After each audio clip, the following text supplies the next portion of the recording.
We are back for another React, ladies and gentlemen. It's Robbie. What's going on? So this will be coming from Potic Flacco. Umar Johnson outdid himself with this one. Caucasians are furious. Now, if you are one that is subscribed to this channel, then you know we've done plenty of videos and reactions on Umar Johnson. Definitely been holding him to the fire when it comes to this whole school thing because, yeah, he said that he was opening up a school. We've yet to see that. And every time we turn around, there's an excuse. Curious to see what this one is going to be talking about because I haven't really been keeping up with what he got going on because he be talking about everything else under the sun but that damn school. Let's not waste no time. Let's get to this video. Dr. Umar Johnson pissed off a lot of white people today who believe Carmelo Anthony is guilty. Umar Johnson was on the It's Up There podcast with Loon, and they were speaking on the Carmelo Anthony situation. I've never seen Umar Johnson this passionate and animated. Umar Johnson went off. Now, some of the things he said I did not agree with, but a lot of what he said I think was absolutely spot on. And a lot of people hate him for it today. Because you should be optimistic. Yeah. You got to realize we the chosen ones. Yeah. God sent us here to be the custodians of justice. I don't believe that at all. I don't believe in supremacy. I don't think there's a chosen race. I don't think white people are the chosen race, nor do I think black people are the chosen race. And I damn sure don't think those other people are the chosen race. Because once you start believing you're superior to another human being based on your skin tone, that's where things start going downhill.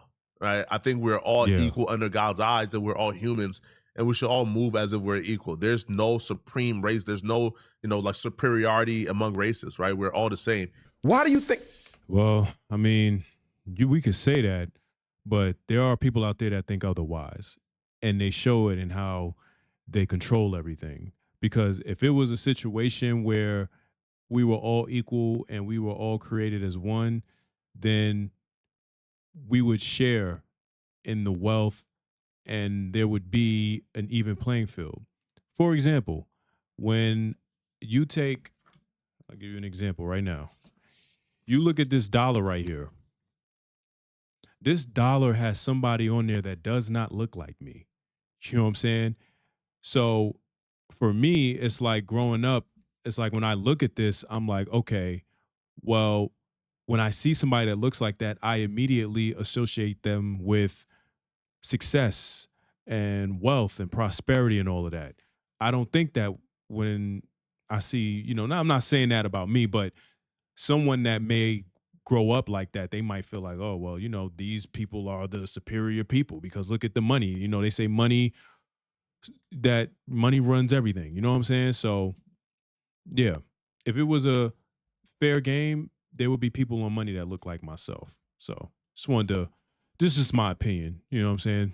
But y'all let me know. We can all have a conversation about this. Let's continue the video. There's been research, Loon, where they ask white people if you can pick your jury. Who would you like to have on there? Almost every white person said they wanted black people on their jury. These are the people you mistreated your whole life. And you still want them on your jury. Because guess what, Loon? After they get finished calling us crack addicts, after they get finished calling us drug dealers, after they get finished calling us baby moms, after they get finished calling us eternal victims, you know what they also got to call us? The fairest people God ever put on this planet.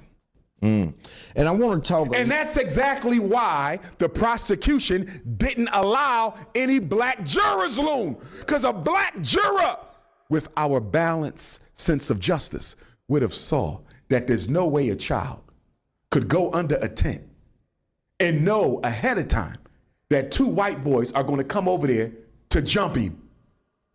Him having a knife, it's a complete contradiction for Caucasian nation to say, why did he have a knife? You walk around with guns every day. When you put your gun on your hip this morning, did you do it with the intent to kill anybody? Loon! These white people fight for the right to carry a gun out the house every day. Did you leave your house with the intent to take a life with that gun? No, you didn't. So why are you going to say this little black boy left his house with the intent to shank somebody with a 3-inch blade? The same people who question why Carmelo Anthony had a knife, why would he leave the house with a knife? Oh, he was up to no good. They automatically assume bad intentions because Carmelo Anthony had a knife on him. Now, if you looked at the knife, it was like a pocket knife with it was like a utility knife. It was like a knife with like 3 or 4 different molds to do different things. This wasn't like a knife that was solely used for a weapon. This was like a utility knife with a purpose. Like, you could very easily see why a kid or why anybody would have this utility knife, right? For daily tasks across your day. This was not a knife that you could say the only sole purpose of this knife was to murder somebody. Yeah. But the same people who leave their house every day with firearms, they support the NRA, they support stand your ground. Oh, they damn sure supported stand your ground when Trayvon Martin got murdered. When Trayvon Martin got murdered after being stalked and harassed by George Zimmerman, oh, they believed in stand your ground was white folks' favorite law after George Zimmerman got off. I'm not lying. That's just a fact. Stand your ground was popular among certain white folks when Zimmerman got off. Now, listen, I'm not saying that Carmelo Anthony deserved no jail time. I'm saying, do you really think that's murder? Now, where Umar Johnson kind of got it wrong at, he says that he leave his house thinking he was going to murder somebody that day. Well, that's not premeditation in Texas. In Texas, premeditation is in the moment. So if they believe that you made up your mind a second before you did it, then it still counts as premeditation. In this case, they're saying that because Carmelo Anthony told him, hey, touch me and see what happens, that was premeditation, and that right there was murder. But why I say no, is because Carmelo Anthony was still sitting down.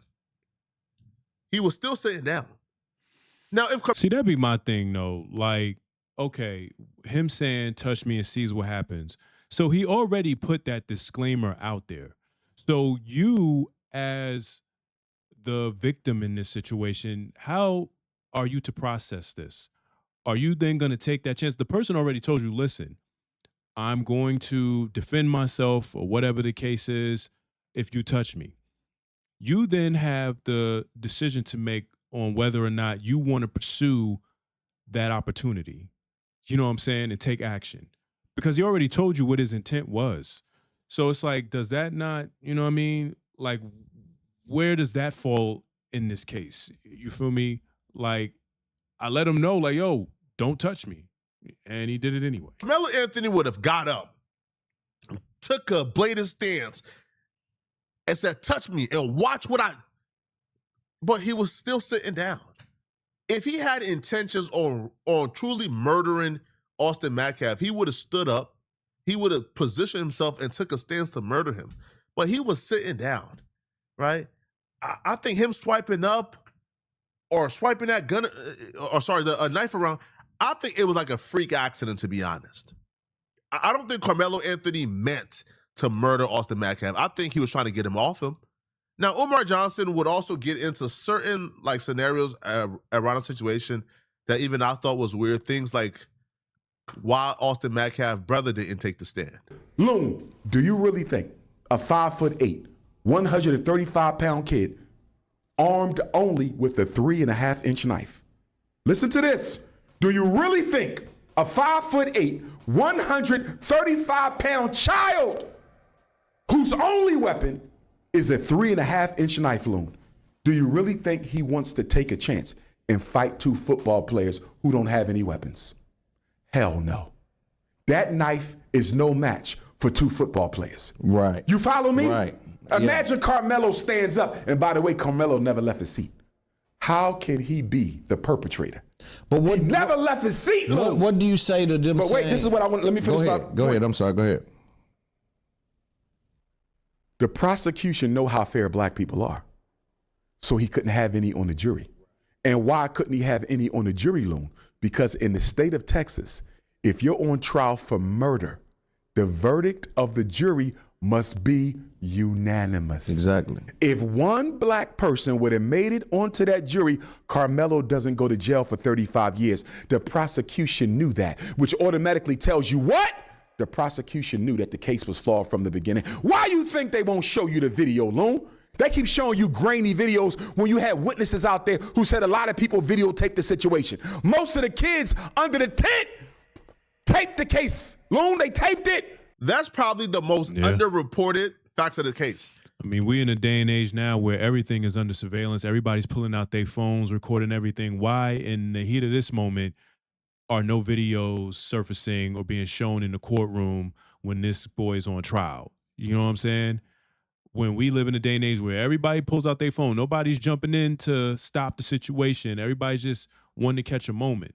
Why isn't none of that up in the courtroom now? Yeah, it could be that, there's something behind this. You know what I'm saying? Somebody, got an anonymous tip or was, paid some hush money or something. Because the dude Eddie, who was Carmelo Anthony's friend who took the stand, other eyewitnesses said, they seen his phone out. Like, they seen him recorded. Man, he took the stand and said, oh, he was just faking like he was recorded. Right? He was not actually recorded. He was just faking like he was recording for some clout. What? Who pulls out their phone? Who pulls out a working phone? Where, I could tap one button and get to my camera. Who taps on a working phone and acts like they are recording but don't actually record? I'm confused. What? Especially, they said the altercation lasted from like 5 to 15 minutes according to them. So you mean to tell me, like, Carmelo Anthony and Austin Metcalf is going back and forth and arguing for 5 to 15 minutes. Kids are around, phones are out, and nobody recorded? Clearly they're recorded. But again, unfortunately for Carmelo Anthony, you did this in front of all of his friends. All the eyewitnesses are his friends. You got no win in that. You should have played for the plea deal, man. Give me 15, bro. I'm going to take it, bro. Man, his friends, who are all part of the same social circle, understand this. The pressure was mounting. The pressure was so great that Eddie, Carmelo Anthony's homie, had to take the stand and say, we not that close. We not really friends like that. Because their social circle, you being friends with Carmelo Anthony, you coming and take the stand and saying anything positive about Carmelo Anthony, you are now a pariah in that social circle. You probably can't go back to your high school, right? Because everybody now is going to hate you. You're now the black sheep. So they essentially had to take the stand and go all pro Austin Metcalf. Not like they didn't want to. Again, they were his friends. So people were recording, but nobody wanted to give the footage. You know why? Because the footage would have probably made the situation. What did they always say, or what do people say? When you come in this world alone, you're going to leave alone. And even while living on this earth, you're going to be alone. You know what I'm saying? All your people and nobody there to come to your aid, speak on your behalf, say good things about you to at least get you a lighter sentence. They just like, listen, nah. It's pretty effed up, man. And this is why you got to be mindful of the company you keep. Try to make sure you in the right place at the right time. Don't be somewhere you shouldn't be, man. Like, nope. Situation looked favorable to Carmelo Anthony.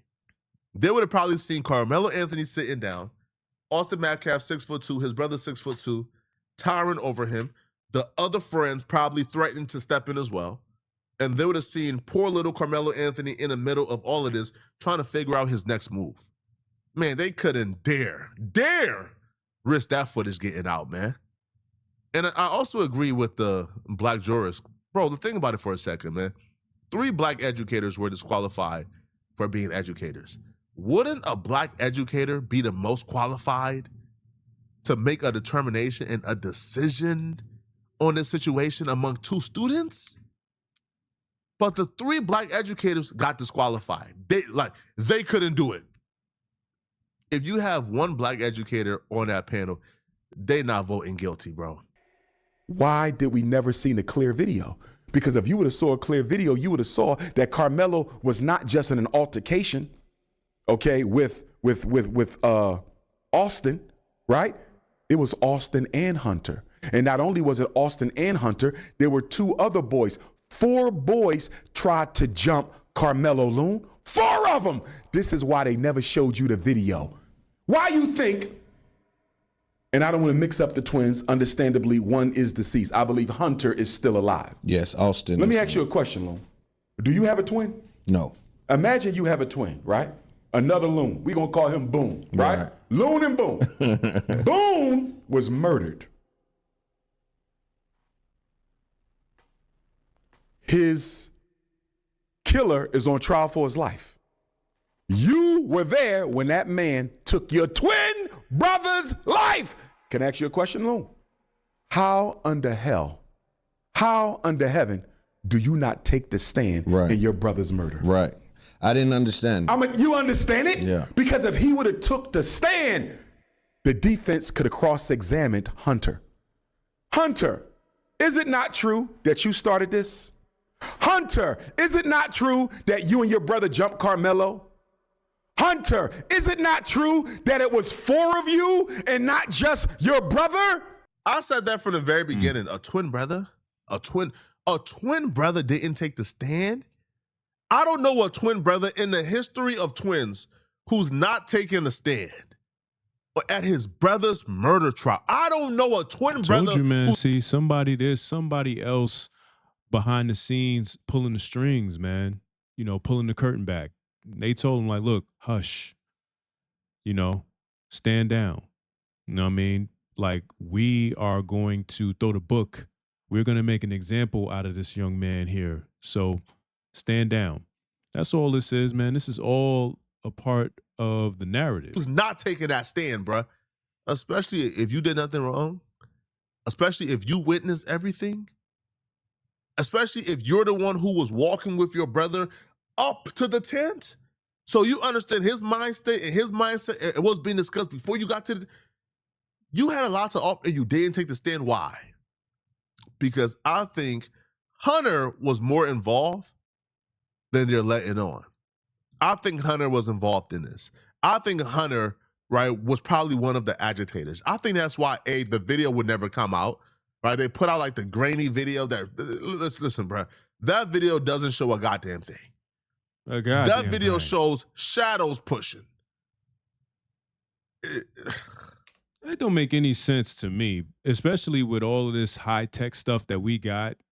You mean to tell me there's no, I mean, we all know that there's, you know, HD 4K footage out there floating around, but for the sake of this case trial, they're not going to show that because, again, this is just a moment in time where someone goes to trial, and this is just going to be another one for the books. We see this every decade.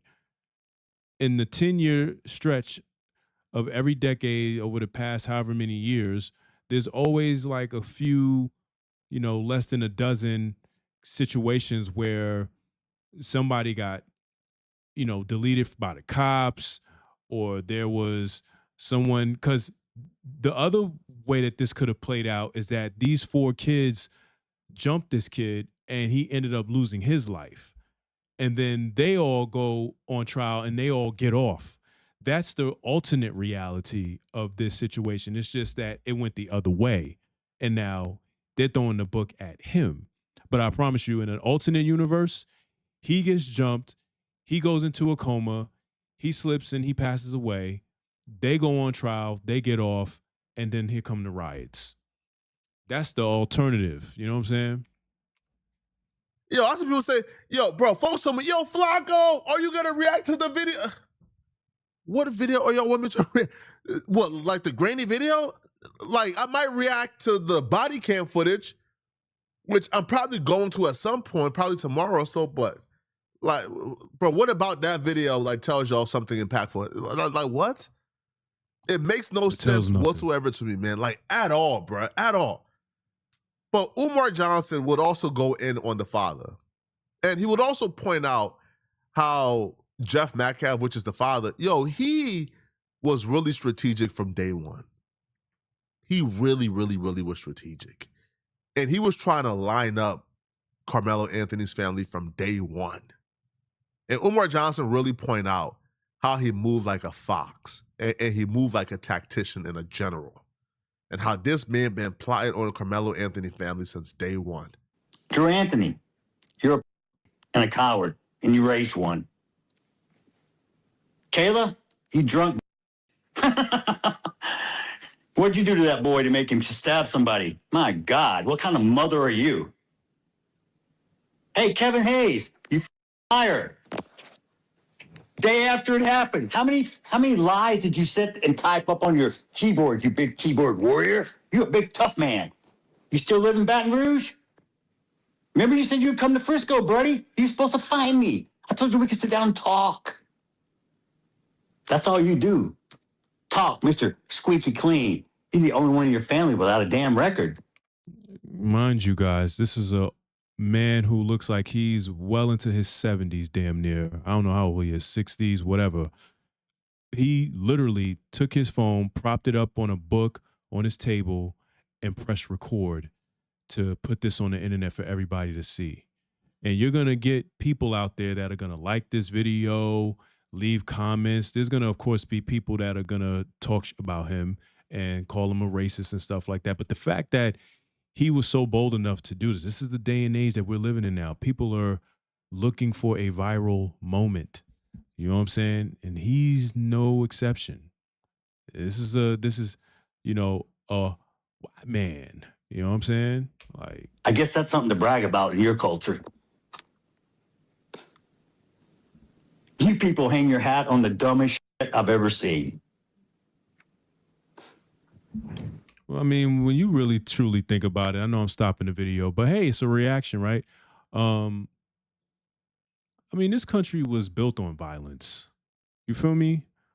And I know this is going off on a tangent and it doesn't really translate or have anything to do with this situation here, but in a way it does, because this is all learned behavior. Now, this was and again, I don't know much about this case because I haven't really been zeroed in on it. I've been doing other things, but just from optics, it sounds like it was like a self-defense situation. It was self-defense. You know what I'm saying? He was getting ready to get jumped or whatever. And, he pretty much warned them that if they touch him, see what happens.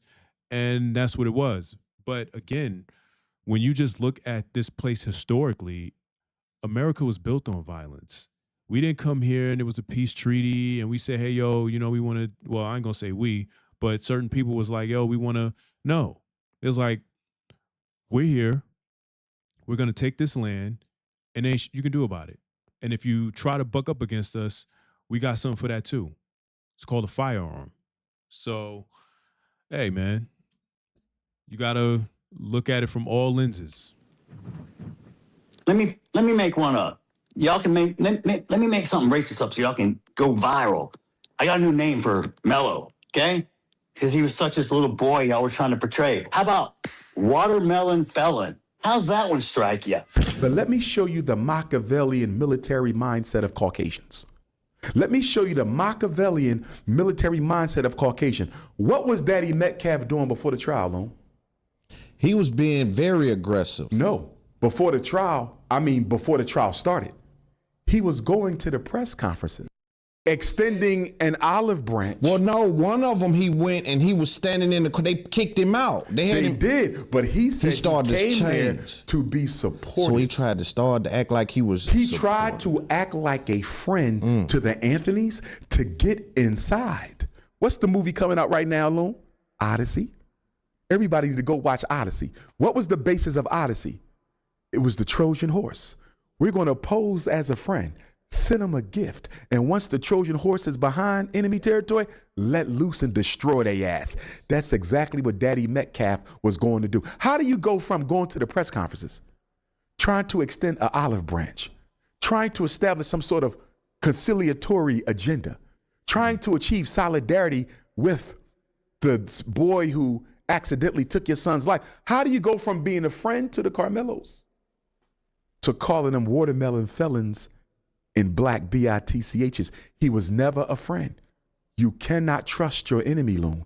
The father was laying it on thick. You couldn't trust it from day one. The father was talking about, can we pray together? Can we hold hands and pray together at this press conference? I think what the father was trying to do, which ultimately it worked, it kind of swayed Carmelo Anthony and his family from really speaking and being vocal during the trial or before the trial, and really pointing out the race factors of this, right? And they sat back. They didn't really point out the race factors. They didn't really make a big hoopla about it being no black jury, right? They really sat back and kind of got tricked, right? Like they got tricked into silence. And what happened was, he went to trial. He got found guilty. And now they're doing the opposite of what they did before the trial and during the trial, but it's too little too late. Y'all let me know in the comment section, what do you guys think about this, man? Do y'all believe? All right. That Carmelo Anthony is innocent. Is he guilty? Let me know, man. All right. Do y'all believe that Austin Metcalf's brother Hunter has something to hide? Is that why he didn't take the stand? Let me know, okay? If you're still watching this video. All right, it's going to be the end of the video. Shout outs to him. I mean, from what I've heard, it sounds like a self-defense situation. And yeah, you could make up or say that it was premeditated. But again, I look at that as a disclaimer, like, yo, touch me and see what happens. Like, I'm letting you know, if you touch me, it's going to be a problem. You know what I'm saying? So it's just crazy how the laws are different, you know, in the South and how they move. You know what I'm saying? And it's almost like, damn, if he could be somewhere else other than there, boy, would this have played out different. You know what I'm saying? But y'all let me know what y'all think. Have y'all been keeping up with this case? I'm going to try to tune in more and get some more details on it. So if some more videos pop up, I'll be able to be a little bit more informed as far as like knowing exactly what's going on. But yeah, y'all let me know what y'all think. If you made it this far, I appreciate you. Make sure you check the like button, take the subway, and sound up in the comments till they kick y'all asses out of there. That being said, it's your boy Robbie. Till next video, we out of here.